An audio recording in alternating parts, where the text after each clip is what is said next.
Live from iRacing's virtual Hockenheimring, welcome sim racing fans to the Next Level Racing official F3 Championship live on RaceSpotTV. Happy that you're all able to join us on this beautiful Friday afternoon, wherever you're tuning in around the world. I'm your host, Joshua Lee. Alongside me in the commentary booth is George Morgan with Hugo Louise down in the virtual production trailer. And George, we come to another one of these high-speed, high-energy Formula One circuits that they've raced at in the past. You're familiar with it with the German Grand Prix. This one's going to be exciting. Oh, it's going to be absolutely brilliant. And we talk about traditional circuits, of course, plenty of them in this calendar. But I have to say, nothing is more intense than Hockenheimring. That instant turn one burst you get heading around that fast right-hander down through the next swinging sections of bends. There's so much to look forward to at a track like this. Broke ground back in 1932. First race held there as well. But not to mention 1970 was when, of course, the first Grand Prix happened in Formula One. Unfortunately, not anymore. Finished back in 2019, but I hope we get it back soon. In the meantime, we get to see it tonight. And taking a look at this course, obviously one of the newer courses when it comes to iRacing, only added a couple of weeks ago in iRacing, so still relatively new to a lot of these drivers. And Nord Curve, turn 2, the hairpin, Sachs, all corners that you need to watch. The Mercedes Arena down at turn 8 as well, another one of those action zones that you can watch out for. And added a couple of seasons ago, I should say, and the Hockenheimring has already become a staple of iRacing competition.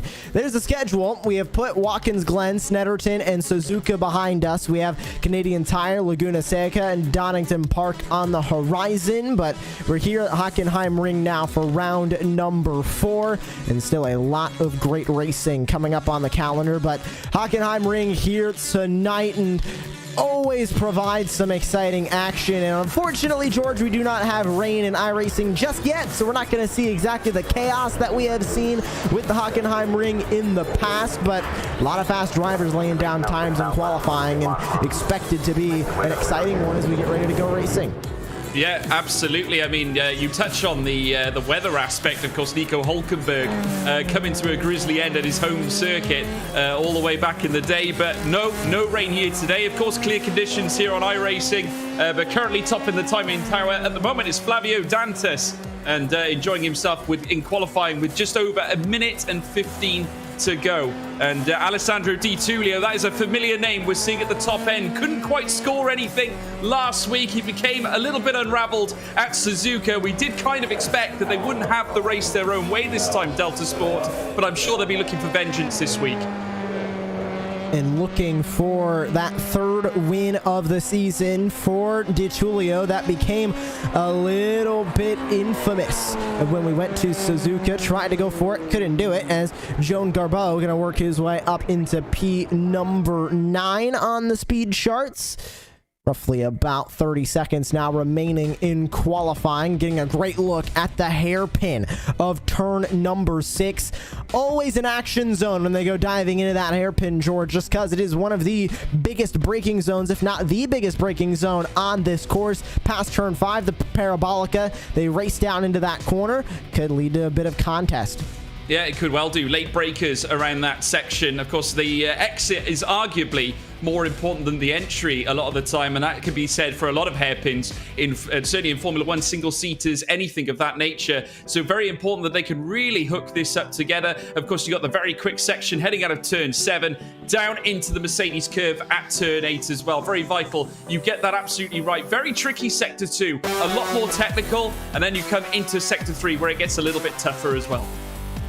Let's see who's lining up where on the starting grid as we get ready to go racing in the Next Level Racing official F3 Championship. From Hockenheimring, Flavio Dantas and Alessandro Di Tullio share that front row. Raul Hyman, Paulo Dreta, Adrian Falcon, and Rafael Camara is going to share the top 6 spots. Tobias Olsen, Ricciardo Bachelli on that P8 row, with Joan Garbeau and Marin Kremers rounding out your top 10. Colin Shin, Thiago Spencer, top 12. Back on from there, it's Ted Bradbury, Connor Bell, and Felipe Dantas, your top 15. Ralph Benitez with Connor Wagner, David Holland, top 18. Back from there, it's Jose Copland, Sean Bobbington, Raymond Doe, Nicholas Rasmussen, Kenny Neuhoff, and Jerome Lamy, your 24 drivers who are getting ready to take the green flag here from virtual Hockenheimring. Expecting a lot of intense action, expecting a lot of great racing from the virtual Hockenheimring. And we're about to find out who is going to get the best run down into, should say, turn 2. Turn 1 is not the biggest braking zone on the run down off the start. That turn 2 braking zone is going to be important on who is going to get away with the lead. But Hyman looking at a good start down into turn number 1 as he'll lead the field into the green flag. Alessandro Di Tullio to his inside on the starting grid, as it is time to let these official F3 cars loose. And we're about to see them go racing for 16 laps around the virtual Hockenheimring.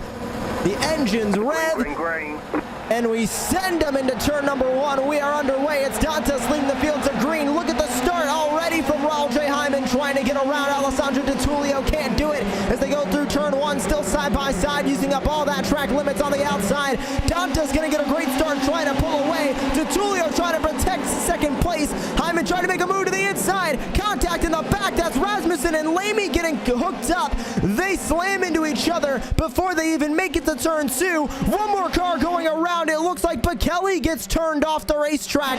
He's spinning out into the grass, down into the hard braking zone. The hairpin, turn 6 for the first time. They're already slamming into each other in the back. 3 wide for P2 as Falcon tries to go up the middle, but getting the best out of it, it's Hyman as he gets away in that second spot in that number 4 machine. Some more contact in the back as Dantas and Wagner get hooked up. Yeah, Flavio Dantas, what a rocket of a start now as we're now watching them cruise through into the Mercedes curve. And Raul Hyman holding on to that P2 spot. Alessandro Di Tullio down in P3 with Adrian Falcon right behind him as well. They're all in tandem. I have to say, I feel sorry for Nicholas Rasmussen. His return here on RaceSpot Live for this event, the F3 Championship, brought to you by Next Level Racing. He unfortunately spinning off in the initial stages of the race. Certainly not a grandiose return for that man as Alessandro Di Tullio down the inside, having a nose here, heading into out of the stadium section as they come around now the final couple of bends on the initial lap. Lap 2 about to commence here, Joshua. Trying to get that second spot away from Raul Hyman as Alessandro Di Tullio couldn't do it. One driver, I believe Tobias Olsen, stepping out of line there. Maybe was looking to make a move on Adrian Falcon. Could not do it. Goes back into line. Another step out of line for Paulo Dreita. Trying to go to the inside of the 24. They go side by side through turn 2. A little bit of wheel tapping, but getting the advantage is Tobias Olsen. Paulo Dreita going to fall into P6. Rafael Camara now back from there in the 21. Here comes Paulo Dreita with another step out of line. Gonna go for that move once again. Di Tullio goes for a move on Hyman. And look at the 3 wide action as Kremers tries to go down the inside of everybody. How did that one work? He goes from, I believe, P8 or 9 to P5 in one corner. Marin Kremers take a bow. That was sensational as they now make their way down towards the Mercedes curve again. So much action around that hairpin. You are absolutely right in your assessment, Joshua. And I have to say, the exit again was vital. He took the inside line, the tighter line. Arguably, the exit speed would be a little bit troublesome in any other car. But certainly in these cars, 200 brake horsepower, they don't have a lot to worry about. You can gain that extra traction ever so gradually and slowly. And that's exactly what he did. Marin Kremers managing to utilize the inside line to absolute perfection. And there's Jerome Lamy there on the inside, heading around the rear wheel tap. Absolute turbulence heading out of turn 1 down towards turn 2, and both of them sustained damage. And that was the accident on the opening lap of the race. This also happened on the opening lap. Bekele getting a little bit too much on that throttle and unfortunately went up and off the racetrack. Here is the going down into turn 6, the hairpin on the opening lap. A little bit of argy-bargy as they all dove into that corner, but luckily they only suffered just a little bit of contact and nothing too major. There's Kenny Newhoff going off. I believe that was also on the opening lap of the race. Colin Shin also with incidents. Oh, he gets hit from behind. Not sure who that was, but that sent Shin into the wall, and Shin out of the race as well. Bell, Rasmussen, Lamy all getting involved in incidents, and an incident in the hairpin. Tobias Olsen and Paulo Dreyta get into each other. There's another replay of Connor Bell making contact. Ted Bradbury and Joan Garbeau look like they also made contact. Oh, hard contact in between those two. They go spinning off. It has been a hectic first couple of laps, and the most recent ones that get involved in an incident, we're up at the front of the field. Here's Dreyta diving to the inside, contact with the 24. There's that incident between himself and Olsen that just happened a couple of moments ago. Perfect opportunity, George, for Flavio Dantas to pull away at the front of the field. He leads now by 1.3 seconds as the main battle is between DeTulio and Hyman. Yeah, he's in a very, very good spot right now, and at the end of the day, all he needs to do is try and manage that gap. That is the key feature in this race. As long as you can do that, we saw it last week, of course, exactly the same set of affairs. Just manage the gap, make sure you maintain the pace, and keep the gap to DeTulio, who I'm sure will be like a ravenous animal. He's going to want to try and gain back on Flavio Dantas, and is going to do his absolute utmost, already knocking off 0.2 of a second off that man currently in P1. And Ricardo Bekele, in fact, set the fastest lap of 1:31.744 on that previous lap. So sensational for him as we're now watching car number 4, Raul Hyman, making his way down the straight out of turn 2 now, heading down into turn 3 very shortly. As now around the next right-hander. This is turn 2, heading into turn 3 on the exit of this bend, and very shortly they'll be powering down towards the next right-hander. Still currently leading is Dantas. Tulio in behind as well. 1 second the difference. They round down towards the Mercedes curve. In behind you can see there Raul Hyman with Adrian Falcon now. Quite a substantial gap in between that pairing. So it certainly seems to be that the front three are currently in a race of their own right now. And as I say that, we got drama heading into Mercedes curve with Jose Kaplan and Conor Wagner. They go sparring into the corner. This is the battle for P11. Wagner trying to make a look to the outside on Kaplan. Exactly what he's going to do. He has Dreyta and Doe in tow in the top 11 spots here as going around. Wagner going to take that spot. Now Dreyta goes for it. Put Dreyta up to P12. Kaplan going to fall to P13 with Raymond Doe now P14. Trying to catch up to this group. He has joined them now in this battle for P11. Can he get by Kaplan's the question, using all the track limits coming off of that final corner as Dantas sets the pace at the front. Fastest lap of the race last time by for Dantas. Replay of Joan Garbeau, it looks like, making contact with another driver. Oh, the 22 gets hit by the 7, I believe, of Felipe Dantas. Going through that looks to be the Mercedes arena. Unfortunate for Garbeau. That sends the 22 back. Here's a move. Dreyta to the inside, heading into the hairpin on Wagner. Will the move be able to stick? A move being made in the back as well. Doe trying to go the long way around to try and get by Kaplan. Close to contact through the middle of the corner, but getting by is Dreyta. Back to P11 goes the number 8 machinist. Kamara and Benitez spar a little bit further up the road. They all go through the Mercedes arena. Trying to make a move again is Conor Wagner. Can't get the move made as they go through turn 8 and 9 and now 10. Yeah, Conor Wagner, very relentless, I have to say, but you've got to give credit to Paulo Dreyta. He's on a recovery mission after the initial incidents. He's now going to try and push forward, forget about what happened. It's time to try and garner back some momentum, and that's exactly what he's doing, overtaking Conor Wagner, who's certainly a relentless force. He does not give anything away, and be sure to expect him back in the fight very, very soon. I'm just looking at DeTulio up at second place as well. He's carving into that deficit between him and Dantas. Again, brought down by another 0.2 of a second. He's trying to work it back within the second gap. I did see it at 0.8 earlier, so he is working hard, but now we can still see Paulo Dreyta trying to keep the relentless Conor Wagner in behind. This is going to be a very tasty encounter, Joshua. Can anybody catch up to Flavio Dantas is the big question. It looks like they're trying to chase him down now. Will they be able to catch him? And Hyman gonna make a move on DiTullio. First, second place, put Hyman up into that runner-up position. Now can Hyman catch up to Dantas? Here's a replay of the move. The 4 goes to the inside, down into the hairpin, and before they even commit to the corner, has that pass complete. And those are the passes you need to make, George, because if you're not already past the driver when you commit to the corner, much easier to make contact. There, he already had the move done before they even committed to the corner, was able to stay in front relatively easily, because at that point, the driver you just passed has no opportunity to try and rebound. No, it's a very good way of actually closing off any further opportunity to get the switchbacks. That's exactly what they're trying to do, and that's the best way in order to counteract any chance of you losing that position again after you've taken it. So very, very intelligent racing, that's for sure. Raul Hyman, though, we know, oh dear, as I said, intelligent racing, he goes off wide. I'm sure, though, just a little bit of a misgiving heading around the final corner, but they head into turn 1 now. Great opportunity for Alessandro DiTullio as they make their way out of turn 1 now, down towards turn 2, and certainly great opportunity for Alessandro DiTullio to take back the position that he lost just now. He'll have a great chance out of turn 3 and turn 4 as they make their way around the swinging Parabolica bend at turn 5. There you can see the Delta Sport car hooked in behind, and he should get some decent slipstream on the rear of Raul Hyman, a battle that we saw previously, but it was the other way around last time as they make their way down towards turn 6 at the end of the speed trap. Incoming DiTullio, inside line, brilliant stuff indeed, but the switchback is still on for Raul Hyman. He gets right to the slipstream again of the Delta Sport car, the number 2 machine under peril as they come around the next right-hander, down through towards turn 8. Incoming Raul Hyman, down the inside of Mercedes curve. Brilliant, absolutely brilliant. Tenacity, aggression, brilliant, majestic. That's exactly what he is. What a move for Raul J. Hyman. Works his way back into P number 2 on the day.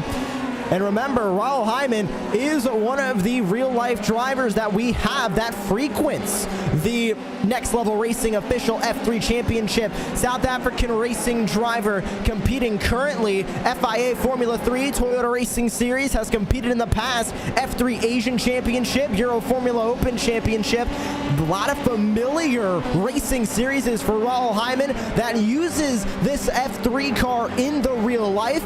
Goes to show real life skill can translate to sim skill, or sim skill can translate to real life skill. It goes back and forth, George.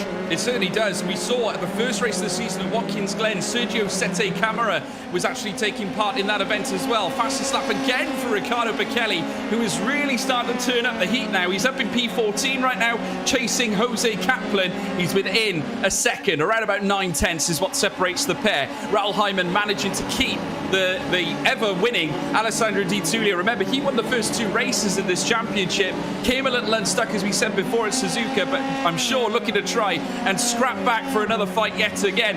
Just to say that Flavio Dantas has increased his advantage again now and has marched it right up to 1.6 seconds. Obviously, the battle going on between Raul Hyman and Alessandro DiTullio, opening the door for Dantas to sprint clear and gain an advantage in P1. That advantage now stretching to about 1.6 seconds. A huge advantage currently at the front of the field for Flavio Dantas as they continue to race on. It'll be halfway done with this race when everybody comes across the start-finish line this time. By 16 laps on the docket, we're going to put 8 behind us as we go on to lap number 9. You can see just how much track limits they're using as they exit that final corner. It's Flavio Dantas at the head of the field. Raul Hyman, Alessandro DiTullio, Adrian Falcon, Ted Bradbury, your current top 5 on this racetrack.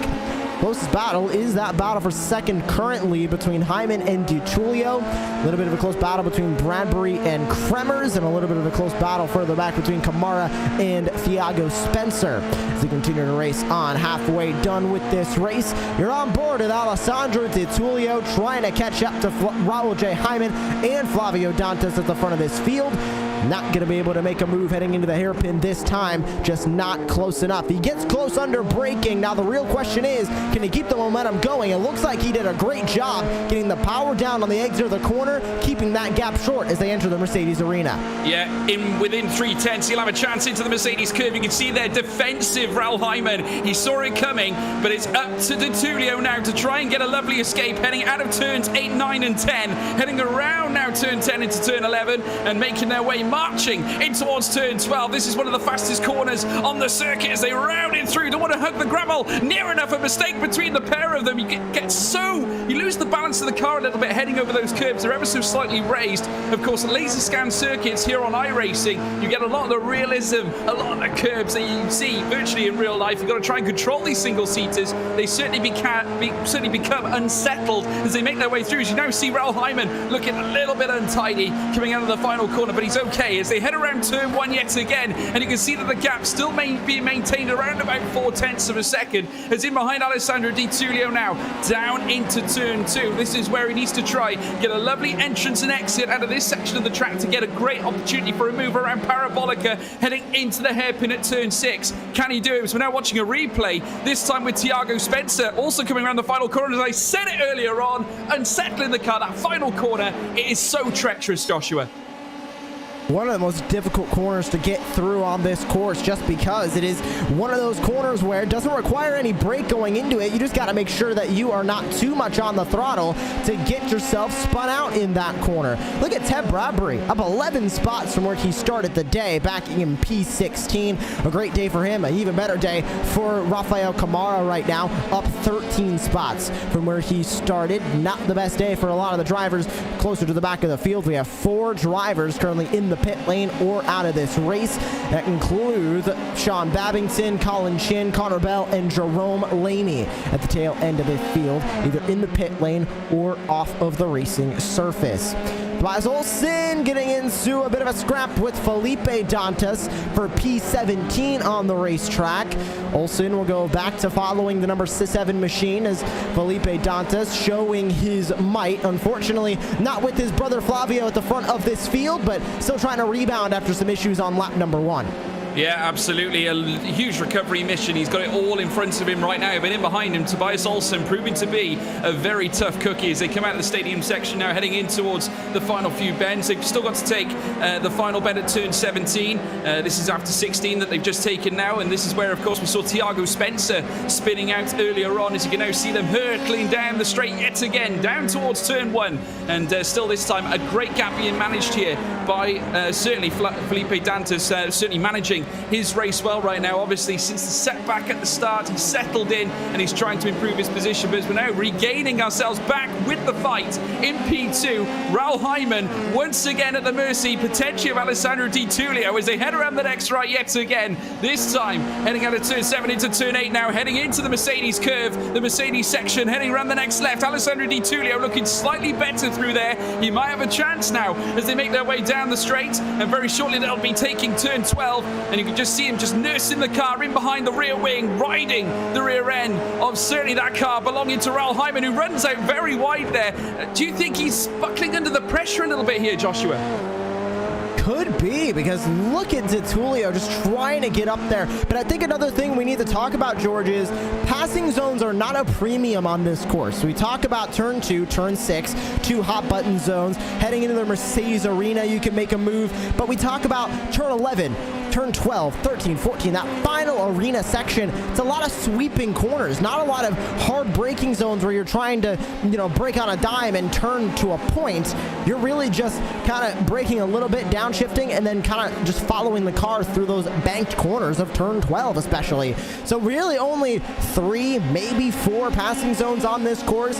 And with these F3 cars, you got to be close to make a move. If you try and make a move from too far back, you are going to end up making contact We've seen it before. We've seen it this season. Here comes DiTullio to make a move. Goes even with Hyman. And look at that. Complete pass before they make the apex. A perfect move from DiTullio to keep on to second place. Yeah, but you might not keep it for long. Raul Hyman did exactly this last time. If you remember, Raul Hyman down the inside looking for any move possible. Coming into Mercedes, he's done it here before, but DiTullio much more smarter this time. He knows exactly what Raul Hyman was trying to do. He sold him the dummy. He thought he did around turn 6, but Raul Hyman could not utilize Mercedes to his advantage this time. He may get another chance, so we're only lap 12 of 16. Another 4 laps remain in this race. If they send it around the first sector again, it could be the case if as long as he stays on the rear of Alessandro DiTullio heading into turn 5 at the parabolic, he could get that position back, but easier said than done, Joshua.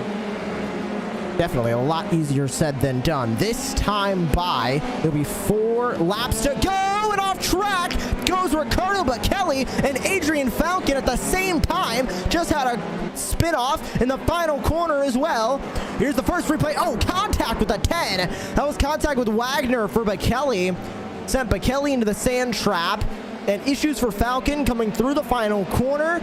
Oh, too much on the curb. There's a turtle curb right on the outside of the rumble strip there, George. Too much on top of that, especially in these F3 cars. You're going right around. You certainly are. The surface area not that voluminous in order to accommodate a raised curb such as that, as Ralph Benitez now sends it down the straight under the parabolica curve, and he's right in the slipstream, making his way around the next left. Rafael Camara, or should I say Adrian Falcon is right next to him here as Ralph Benitez down the inside, heading into turn 6 and gets the job done there in absolute superior fashion as they're now making their way around. Adrian Falcon still managing it well. There you can see Ralph Benitez just locked in behind him right now as they make their way down towards the Mercedes curve, and now they're going to go wheel to wheel again, but still it's Adrian Falcon holding on in P1. Can he hold on for long though? Inside line here for Ralph Benitez, but not able to get the job done. A very close encounter between the pairing, but this time it's Falcon on top.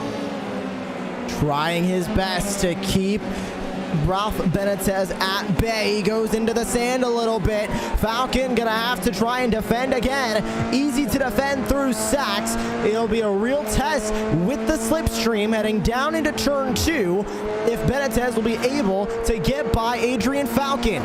3 laps to go here from virtual Hockenheimring. All the battles will be settled here in the final 3 laps from Hockenheim, and Alessandro DiTullio 1.7 seconds back from your race leader. Hyman still has an opportunity to get P2. Benitez had an opportunity to try and go for P8, decided against it as they go through turn 2. Yeah, but he might get a chance now under the parabolica. We can see the straight, as long as you get in the slipstream, you can get a lovely tow heading around this section of the circuit as they swing around turn 6 now. And there you can see Adrian Falcon. I have to say he's a sitting duck, and I think he knows it. Tries to hold on to the inside line immediately, covers the path now for Benitez, who immediately heads into the hairpin bend. I'm surprised he didn't have a look for the move here, but if he can get a lovely exit, he might get a chance into Mercedes as they now power their way down through towards turn 7. Still, it's Adrian Falcon with Ralph Benitez locked on his tail, heading down now in towards the next left at turn 8, but still, it's going to be Adrian Falcon. He's managing it well. Interestingly enough, I'm not sure if it's tactical. Benitez holding back here, Joshua. He could be buying his time, trying to wait for a closer time to the final lap to where if he gets by Falcon won't have an opportunity to come back. Look at how much they're using the track limits coming off at turn 11 there.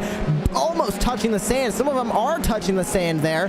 Others getting so close to it, they're inches away from going into the sand trap there. Cross the line, 2 to go.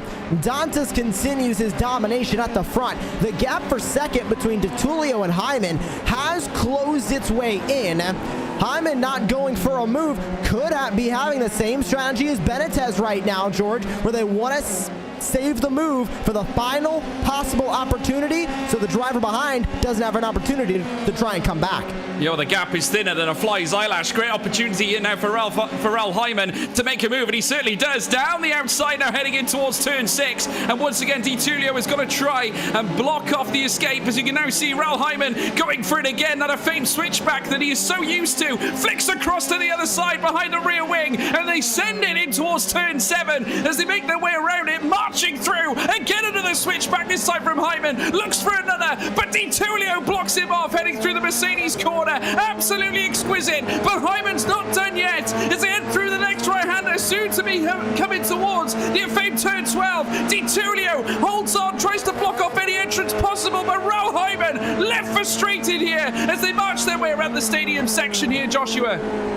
Dantas leading the way while Di Tullio and Hyman tango through the final sector here at Hockenheimring. It's 1 to go. The white flag is out this time for Flavio Dantas at the front of the field, but the battle is for the second step of the podium as Di Tullio leads the way on Hyman with 1 to go. The battle ends here, and Raul Hyman trying to come back on Alessandro Di Tullio. It might be a too little too late. We'll see how the slipstream works for him through turns 3, 4, and 5 as they go down into the turn 6 hairpin. With Flavio Dantas leading the way, the battle further back has settled. The battle for second place is on. Di Tullio versus Hyman. Hyman's gonna try and get a slipstream. He's not going to be close enough. Down into the hairpin, some small defense, not enough offense, but making a mistake is Di Tullio. He outbreaks himself. They're back to side by side as the crossover is successful. Hyman on the outside, Di Tullio on the inside, through the Mercedes arena, turn 7, advantage to Di Tullio. What can Hyman do as they come through turn 8? Hyman goes for it, Di Tullio goes for the crossover. They're back to side by side, advantage to Raul Hyman once again. They stay side by side for second as Flavio Dantas runs away with the win. Hyman as they enter their way through turn 9 and coming through the final corner. Contact made. Di Tullio is off. Hyman goes off the racetrack. Contact with Di Tullio, and Flavio Dantas is going to take the checkered. Ted Bradbury will take on to third place. Absolutely incredible finale on the final lap. How about that scrap between Di Tullio? But here comes now Rafael Camara, makes his way across the line. He does hold on to that P5. David Holland in P4. In behind, you can see that Raul Hyman, a sheepish P6. Benitez in P7. Kramer coming across. Falcon into P10 with Drater in P11. But Drater goes up to P10. Sensational stuff as they round. Oh my word, absolutely unbelievable. Let's see that again. It was extraordinary. A clip there from Alessandro Di Tullio. Hard racing heading into the stadium section. And it just, I have to say, it really did show how much these drivers wanted it. It was, it's difficult to say whose error it was, but I have to say, looking at it, I don't think Alessandro Di Tullio did a lot wrong there, Joshua. It was hard racing for second place. I think it's the only way to describe it. Oh, Falcon with a huge mistake coming through the final corner. Kept him in P11. He doesn't lose off on many positions, but he will finish outside of the top 10 at the end of the day here. But contact for second place gives Di Tullio another second place finish. I believe now that puts Di Tullio to his second best finish of the season. Obviously 2 wins to start the campaign, but he can only get up to P2 after today's race. But luckily, much better than where he finished in P7 1 week ago from Suzuka. It's Flavio Dantas that leads the way. Ted Bradbury, David Holland, Rafael Camara, your top 5. Ralph Benitez, Marin Kremers, Thiago Spencer, Paulo Draita, and Adrian Falcon, the top 10. Over to P11, it is given to Jose Copland with Raymond Doe, P12. Kenny Neuhoff with Felipe Dantas and Tobias Olsen, your top 15. Raul Hyman ends up P16, coming across the start-finish line. Joan Gerbeau, Connor Wagner, Nicholas Rasmussen, Ricardo Bekele finishes P20. And Sean Babington, Jerome Lamy, Connor Bell, and Colin Shin gonna round out the remaining spots, and all 24 drivers who took the green flag here from Virtual Hockenheim. And George, not much else we could have asked from Virtual Hockenheim tonight. What an exciting race, and these F3 cars always provide some exciting action. When you go to an exciting track, it's a perfect match. Oh, I have to say that finale, I think that has to go down as probably the best ending I think we've ever had to a... I mean, obviously, commiserations, I have to say as well, because obviously it's never a nice way to lose a podium place. Certainly, Raul Hyman's going to be feeling a little bit bitter about that. But I mean, credit. I mean, Alessandro Di Tullio, I have to say, he's winning me over greatly at the moment. I have to say, I don't think I've ever seen someone with so much flair on a sim race circuit. He certainly has that ability. It's incredible. He's an artist out there on the track, and I love it. That's exactly what we like to see. You know, it's why we watch Michael Schumacher. It's why we watch the likes of, I don't know, even Lewis Hamilton, or even the likes of Sebastian Vettel, the lots of them, all of them who are so quick, artists on a racetrack, and the likes of Ayrton Senna as well. Certainly superb in terms of his attributes on a track. Quick. The racecraft is superb. The battles between him and Raul Hyman, that was sensational. And going into Canadian Tire, I think what a lot of people are asking now is, can Di Tullio keep this momentum up? Because Suzuka, he went back into P7, did not have a good finish there whatsoever. Still a top 10, but compared to his first 2 wins and then now a second place, that is the bad score of the first 4 rounds. But heading into Canadian Tire, just sort of out of left field. It reminds me a lot of Snetterton. Just sort of out of left field here when we go to Mosport, and the NASCAR Camping World Truck Series has been there. Not a huge name when it comes to open wheel racing. I'd say Montreal kind of has that for Canada, but it's just such a unique circuit, not like anything we're going to go to this season. No, not at all. And I think, again, looking at it on paper, I think it's going to stir up a little bit of a shocker. I think we could see someone who we haven't seen feature up at the top end of the table actually taking control of this race. At the end of the day, it's an open book. We don't know who's going to try and capitalize on this race event. I mean, we saw it happen at Snetterton where they were all battling out. And I have to say, a lot of them were misjudging corners. I get the feeling we're going to see the same at WeatherTech. I mean, naturally, given the fact of how undulating it is, some of the curves are a little bit unpredictable. I tell you what, can the single-seaters handle it? That is the big question. Can they handle it is right. We'll be back for Canadian Tire Motorsports Park in 1 week's time. Same start time, 5:15 p.m. Eastern time. Make sure that you are here on RaceSpotTV to tune in for 28 laps of action from virtual Canadian Tire.